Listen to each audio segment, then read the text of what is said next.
Hello student, welcome to e-learning platform presented by Mechanical Engineering Department of Dr. Bapuji Salunke Institute of Engineering and Technology Kolhapur. So student, we see our first chapter. आज आपण summary बघूया आतापर्यंत झालेले हा part जो झाला आपला तो. तर first unit work study started. Okay, in that we see the method study. ह्या चॅप्टरमध्ये जे हा पोर्शन आहे तो आहे मेथड स्टडी अँड रिमेनिंग आहे तो आहे वर्क मेजरमेंट. मेथड स्टडी म्हणजेच मोशन स्टडी, वर्क मेजरमेंट म्हणजेच time measurement. Okay, so motion and time आपण दोन्ही सेपरेट आउट करतोय. त्यात आपण काय पाहिलं आतापर्यंत मेथड स्टडी पाहिलं. मेथड स्टडी म्हणजे काय असतं, to select or to generate a new method or better method to reduce the cost and increase the productivity. म्हणजे प्रोडक्टिव्हिटी वाढवण्यासाठी आपण एखादी न्यू मेथड तयार करणं, एक्झिस्टिंग मेथड काढून, म्हणजेच काय असतं मेथड स्टडी. मग कोणत्या जॉबसाठी मेथड स्टडी केलं पाहिजे इन डिटेल जर बघितलं तर मेथड स्टडीची प्रोसिजर बघितली आपण. First selection of job, then आपण बघितलं रेकॉर्डिंग टेक्निक्स, देन नेक्स्ट होतं एक्झामाइन. रेकॉर्ड केल्यानंतर एक्झामाइन करायचं, देन एक्झामाइन केल्यानंतर डेव्हलप, एक्झामाइन केल्यानंतर न्यू मेथड डेव्हलप करायची, देन इन्स्टॉल अँड मेंटेन. ह्या स्टेप्स आहेत किंवा प्रोसिजर आहे to do the method study. Method स्टडीच्या ह्या वेगवेगळ्या स्टेप्स आहेत. त्यातलं आपण फर्स्ट डिटेल बघितलं की सिलेक्शन ऑफ जॉब कोणत्या कोणत्या पॅरामीटर्सशी रिलेटेड असतात. अँड सेकंड आपलं चालू आहे रेकॉर्डिंग टेक्निक्स. आता रेकॉर्डिंग टेक्निक्समध्ये अगेन तुम्ही काय काय पाहिलं बघा. फर्स्ट पाहिलं प्रोसेस चार्ट्स असतात. प्रोसेस चार्टनुसार आपण रेकॉर्डिंग करू शकतो. त्यातला पहिला प्रोसेस चार्ट आपण बघितला तो होता आपला आउटलाईन प्रोसेस चार्ट, किंवा त्याला आपण काय म्हणतो ऑपरेशन प्रोसेस चार्ट म्हणतो. ठीक आहे. सेकंड आपण कुठला बघितला तर फ्लो प्रोसेस चार्ट बघितला. Flow process chart. Okay, flow process chart मध्ये आपण कोणते कोणते पाहिले तर फ्लो प्रोसेस चार्ट मध्ये आपण man type, material type and machine type process chart बघितले. ओके, म्हणजे ह्या दोन्हीमध्ये जर डिफरन्स बघितला तर ह्यात आउटलाईन प्रोसेसमध्ये मी फक्त काय बघितलेलं तर ओनली दोनच सिम्बॉल आपण यूज करतो, एक तर ऑपरेशन किंवा इन्स्पेक्शन. ओके, म्हणजे आउटलाईन, थोडक्यात ओव्हरलुक म्हणतो आपण तसं. आणि फ्लो प्रोसेस चार्टमध्ये आपण काय बघितलं, डिटेल बघितलं. म्हणजे मॅन टाईप म्हणजे काय तर वर्कर काय काम करतोय, मशीनमध्ये मशीन एक्झॅक्ट काय काम करते, म्हणजे मशीन कधी चालू झालं, कधी बंद झालं, कोणतं ऑपरेशन झालं, हे मशीनशी रिलेटेड बघितलं. देन मटेरियल कुठून कुठंपर्यंत आलं, इन्स्पेक्शन डिपार्टमेंटला गेलं, तर ह्या प्रोसेस आपण वेगवेगळ्या बघितल्यात. Okay, so today we see third one, two handed process chart. तर टू हँडेड प्रोसेस चार्ट मध्ये जर बघायचं असेल तर So two-handed process chart in which the activities of workers' hand are recorded in their relationship to one another. म्हणजेच काय थोडक्यात आता नावातच आहे बघा, टू हँडेड, आपले जे टू हँड्स आहेत त्या हँड्सशी रिलेटेड हा चार्ट आहे. तर वर्करचे जे दोन्ही हात आहेत ते हात वन रिस्पेक्टिव्ह अनादर, म्हणजे एकमेकांच्या ह्याच्यात काय काम करतात, काय वर्क करतात त्याचं आपल्याला रेकॉर्डिंग करायचं किंवा त्या ऍक्टिव्हिटी आपल्याला रेकॉर्ड करायच्यात. ओके, सो फर्स्ट वन, आता रेकॉर्डिंगसाठी आपण काय करू शकतो बघा. तर चार्ट जो आहे तो कसा करायचा आहे, so left hand and right hand. आपलं हे वरचं आहे ते रेग्युलर सेम सगळ्या ज्या ह्याला आहे ते टू हँडेड प्रोसेस चार्ट नाव टाकायचं. देन टास्क जो काय असेल तो date and charted by. Left hand काय करतोय, राईट हँड काय करतोय. मग फॉर एक्झाम्पल आपण एखादी जर टास्क घेतली assembly of nut with bolt. आता हा टास्क घेतलाय आपण assembly of nut and bolt, एकदम सिम्पल टास्क आहे. मग जनरली हे का करतो आपण तर जिथे रिपिटेटिव्ह जॉब असतात. आता नट बोल्टची असेंब्ली जी रिपिटेटिव्ह आहे तिथं तुम्ही त्या हँडशी रिलेटेड रेकॉर्डिंग करू शकता. ठीक आहे, रिपिटेटिव्ह जिथे सिक्वेन्स तो आपण का काढतो कारण रिपिटेटिव्ह टास्क असतात, रिपिटेटिव्ह जॉब असतात जे परत परत आपल्याला तेच करायचं असते. मग नॉन इसेन्शियल जी मोशन आहे किंवा वेस्टफुल, अननेसेसरी जे आहे, अनइकॉनॉमिकल जे आहे ते आपल्याला इलिमिनेट करण्यासाठी आपण ह्या टास्कशी किंवा ह्या टू हँडेड प्रोसेस चार्टशी रिलेटेड जे टास्क असतात त्याचं रेकॉर्डिंग करत असतो. मग आता फॉर एक्झाम्पल नट अँड बोल्टची असेंब्ली आहे, तर मग फॉर एक्झाम्पल लेफ्ट हँड काय करतोय बघा, पिकअप द बोल्ट पिक केला तुम्ही. ओके, हे काय आहे, ऑपरेशन आहे, म्हणून सिम्बॉल कुठला आहे, सर्कल. देन त्याच वेळी राईट हँड काय करतोय, आयडल. राईट हँड काय काम करत नाही, त्यामुळे तो आयडल दाखवलाय आपण. ओके, मग त्याच्यासाठी कुठला सिम्बॉल येणार आहे, तर डिलेचा डी. Okay, then hold. नंतर लेफ्ट हँड तुम्ही होल्ड ठेवला, होल्डसाठी आपण 1 टाकलं, देन होल्डसाठी परत 2, होल्डसाठी 3. नंतर कंटिन्युअस तुमचा लेफ्ट हँड जो आहे तो होल्डवरच असणार आहे आणि राईट हँड तुमचा काय करणार आहे, तर जो बोल्ट तुम्ही लेफ्ट हँडमध्ये घेतलाय तिथं पिकअप द नट पिक करणार तुम्ही राईट हँडने. देन लेफ्ट हँड पशी नेणार तो, त्यामुळे तो ट्रान्सपोर्टेशनचा सिम्बॉल आहे.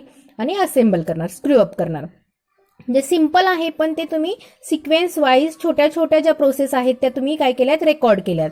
देन समरीमध्ये सिम्बॉल आहेत बघा, सिम्बॉल ऑपरेशनचा, देन स्टोरेजचा, ट्रान्सपोर्टेशनचा आणि डिलेचा. देन लेफ्ट हँडची फ्रिक्वेन्सी किती आहे, एकच ऑपरेशन आणि 3 स्टोरेज आहेत. आणि राईट हँडमध्ये 2 ऑपरेशन, 1 ट्रान्सपोर्टेशन आणि 1 delay. Okay, so 2 handed process chart असे रेकॉर्ड केलं जातात. त्याचे रेकॉर्डिंग टेक्निक्स ह्या आहेत. Okay, so similar. आता नेक्स्ट जर बघायचं असेल तर आता नेक्स्ट बघा, replacement of old battery of mobile handset. म्हणजे मोबाईलच्या हँडसेटमधली जुनी बॅटरी आपल्याला काढायची आणि नवीन टाकायची. मग त्याच्यासाठी लेफ्ट हँड आणि राईट हँड. आता हे सिम्पल जनरल एक्झाम्पल दिलेले आहे. जनरली पेपरला पण असंच एक्झाम्पल, डायरेक्ट ऑफलाईन जर तुमची एक्झाम झाली तर तुम्हाला ते डायरेक्ट एक्झाम्पल असं देतात. ओके, सो एक्झाम्पल कसं आहे बघा, बॅटरी चेंज करायची आपल्याला. सिमिलर मगाशी सारखा चार्ट असणार आहे, left hand right hand. Okay, first आता ह्याच्यात बघा व्हेरिएशन होऊ शकतं. जनरली आपण पर्सन टू पर्सन व्हॅरी होऊ शकतं. काही जण एखादा ट्रान्सपोर्टेशन इलिमिनेट करतील, मे बी तुम्हाला घेणार नाही, तुम्ही डायरेक्टली बॅटरी प्लेस करताल किंवा डिटेलमध्ये देणार नाही तुम्ही. ओके, तर जर डिटेलमध्ये असेल तर आपण इथे बघू शकतोय बघा. First move to handset, left hand तुम्ही हँडसेटकडे घेतला. ओके, देन त्यावेळी राईट हँड आयडल असणार आहे. पिकअप द हँडसेट घेतला, आता मूव्ह केला तेव्हा ट्रान्सपोर्टेशनचा सिम्बॉल, पिकअप केला तेव्हा ऑपरेशनचा सिम्बॉल. ओके, हे लक्षात घ्या सिम्बॉल जे आहेत ते. देन हा त्यावेळी आयडल असणार आहे. Then hold the handset. आता इथून पुढे लेफ्ट हँड कंटिन्युअस तुम्ही होल्ड केलंय आणि सगळं जे काय वर्क केलंय ते तुम्ही राईट हँडने केलंय. ओके, मग राईट हँडमध्ये आता काय काय करतोय आपण बघूया. रिमूव्ह द बॅक कव्हर, बरोबर, आपण बॅक कव्हर काढणार. Then remove the old battery, जुनी बॅटरी काढणार बाहेर. Then move to the table to put old battery, मग बॅटरी तुम्ही ठेवली. आता एखादा स्टुडंट हे जे ऑपरेशन इलिमिनेट करू शकतो, चुकून होऊ शकतं, मग त्याचा असा अर्थ नाही की तुम्हाला मार्क्स मिळणार नाहीत, मार्क्स मिळतात तुम्हाला. ओके, मग टेबलवरती ती ओल्ड बॅटरी ठेवली. Then pick up the new battery, मग नवीन बॅटरी पिक केली. Then move to the left hand, मग लेफ्ट हँडकडे नेली. Then place the battery in हँडसेटमध्ये ठेवली. Then move to the take the cover, म्हणजे कव्हर घेतला, बॅक कव्हर होता तो. Then pick up the cover. Okay, cover pick केला. Then move to left hand, परत लेफ्ट हँडकडे आला आणि पुट द कव्हर ऑन, मग बॅक कव्हर परत लावला तुम्ही. अशा पद्धतीने आपण रिप्लेसमेंट ऑफ बॅटरी जी आहे ती केली. म्हणजे हे झालं तुमचे दोन्ही हँड, 2 हँड्सची रिपिटेटिव्ह टास्क असतील तर त्याची डिटेल्स जे आहे रेकॉर्डिंग असं केलं जातं. आता हे आपण कशासाठी करायला लागलोय, तर जे रिपिटेटिव्ह आहेत टास्क त्याच्यात जे काय अननेसेसरी किंवा अनइकॉनॉमिकल म्हणजे ज्या अवॉइड करायच्यात आपल्याला स्टेप्स, की ज्या स्टेप्सची काही गरज नाहीये तर त्या आपण अवॉइड करू शकतो आणि जे टाइम कन्झ्युमिंग आहे ते पण कमी होऊ शकतं तुमचं. त्याच्यासाठी आपण हे रेकॉर्डिंग केलं जातं. Okay, so this one is the 2 handed process chart. Okay, आता हा 2 हँडेड प्रोसेस चार्ट झाला, म्हणजे आपले जे प्रोसेस चार्ट होते ते संपले इथं.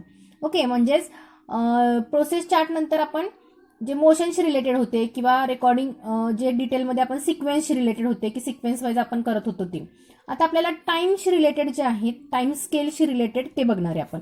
ओके, मग ह्याच्यात कुठला कुठला आहे, तर मल्टिपल ॲक्टिव्हिटी चार्ट्स आहेत. मल्टिपल ॲक्टिव्हिटी चार्ट्सचे जे हे आहेत ते आता आपण डिटेलमध्ये बघूया. Okay,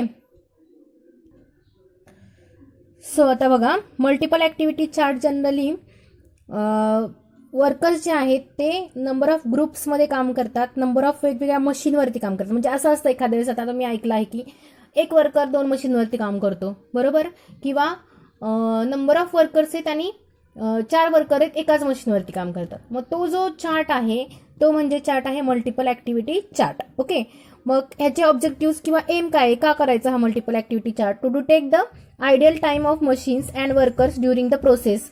Then to determine the number of machines which an operator should be able to look after. Then to decide the number of workers in a group to balance the work teams. Okay, तर generally multiple हा activity chart जो आहे तो कशासाठी generally केला जातो, to detect the ideal time of machine and workers. म्हणजे workers कुठल्या टायमिंगमध्ये आयडियल असतात, कुठल्या टायमिंगमध्ये त्यांना वर्क आहे, तर त्याचं जे कॅल्क्युलेशन आहे, टाइम आहे थोडक्यात, तो आपल्याला जर कॅल्क्युलेट करायचा असेल तर त्याच्यासाठी आपण मल्टिपल ऍक्टिव्हिटी चार्ट बघत असतो. ओके, सो जनरली ऍक्टिव्हिटीजसाठी जे सिम्बॉल्स आहेत, जेव्हा ते वर्किंगमध्ये असतात, वर्कर वर्किंगमध्ये आहे किंवा मशीन थोडक्यात वर्किंगमध्ये आहे, तेव्हा त्याच्यासाठी आपण हा सिम्बॉल यूज करतो हॅचिंगचा. आणि इथं आयडल असेल तर आपण डायरेक्ट ब्लॉक यूज करत असतो. आता ते तुम्हाला इथं डिटेलमध्ये लक्षात येईल. ओके, सो ऍप्लिकेशन काय आहे त्याचे, प्लॅन्ट रिपेअर अँड मेंटेनन्सच्या वेळी, देन कन्स्ट्रक्शन ऑफ जॉबच्या वेळी आपण इथं हा मल्टिपल ऍक्टिव्हिटी चार्ट काढत असतो. आणि प्लॅनिंग ऑफ टीमवर्कच्या वेळी काढत असतो. आता इथे एक चार्ट काढलेलाच आहे, तो बघा तुम्ही, मॅन मशीन चार्ट. म्हणजे थोडक्यात आपण जे सेपरेट बघितलेले चार्ट फ्लो प्रोसेसचे तेच आपल्याला आता एकत्र इथं मिळतील. ओके, फक्त आता इथं बघा तुम्हाला डिटेलमध्ये कसं दिलंय. आता डिटेलमध्ये बघा, man machine chart present method. आता जॉब काय आहे, वन ऑपरेटर ऑपरेटिंग 2 मशीन्स. एकच ऑपरेटर आहे आणि 2 मशीन आहेत. मग तो काय काम कसं करतोय, तर ऑपरेटरचं नाव लिहायचं इथं, चार्टेड बाय कोणी चार्ट केलाय तो, देन डेट अँड ऍक्टिव्हिटी, काय ऍक्टिव्हिटी होती ती. आता ऍक्टिव्हिटीमध्ये कोणत्या ऍक्टिव्हिटी आहेत बघा, त्याच्या लोडिंग केलंय त्यानं.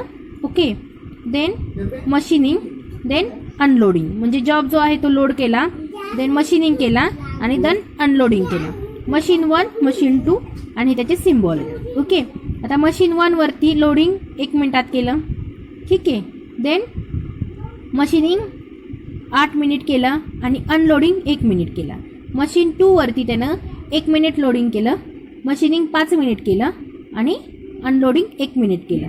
आता हे अल्टरनेट म्हणजे एकच वर्कर, एक मशीन आणि 2 मशीन, म्हणजे हे दोन्ही machine at a time use करतोय. ओके, मग त्याचं टायमिंग जर बघायचं, मग आता इथं टाइम लिहिला जातो, टाइम इन मिनिट 1, पहिला टास्क, मग सेकंड, थर्ड, फोर्थ, हे वेगवेगळे त्याचे टास्क आहेत. मग आता ह्याच्यात ऑपरेटर जो आहे तो, आता इथं बघा 1 मिनिट, तेव्हा त्याने काय केलं, तो लोडिंग. मग इथं लोडिंग केलं आहे बघा त्यानं, इथं लोडिंग केलं. ओके, पहिला मशीन लोड केलं, देन हे काय केलं त्याने, इथं मशीनिंग केलं.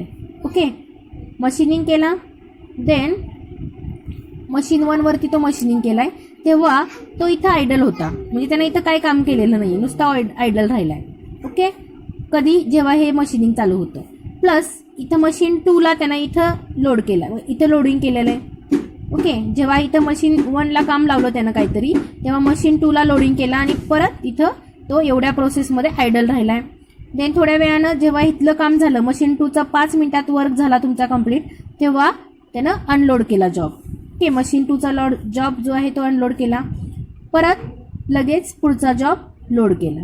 ओके, देन मशीन 1चा जॉब अनलोड केला, परत पुढचा जॉब लोड केला. ठीक आहे, एवढ्या सगळ्या प्रोसेसमध्ये तो एवढ्या टाइम काय राहतोय, आयडल राहतोय.